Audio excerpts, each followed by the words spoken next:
kid is good, stop him now. So so they had got a few tapes, and I don't know whether some of the guests we had on the show, because we had a few Channel 9 people come on the show. We had a good reputation with 9, actually. They were very forthcoming with their guests. They were very happy to hand their talent over, which was nice.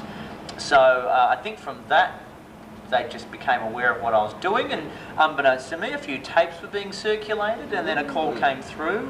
Was that a deliberate strategy on your behalf to sort of get in good with Channel 9 and, you know? No, not at all. I actually thought they were full of shit when they called me up. They said, you know, I had a meeting with them, and they said, you know, we're interested in... I didn't know it was a meeting. It was just I happened to bump into them, and they had all been planned by them, but I was a little unaware of that.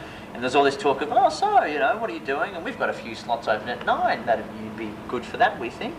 And so I thought, oh, yeah, sure, but you hear about that kind of thing all the time in this industry, so I didn't think too much of it.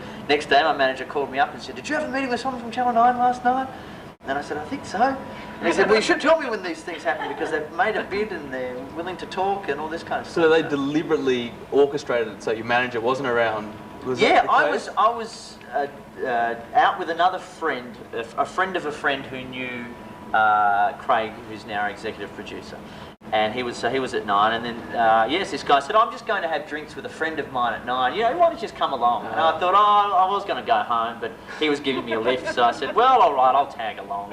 So I thought I was going along to just two friends are catching up, and I'm just going to be the third spoke in the wheel. But as it turns out, it was all a ruse. I see.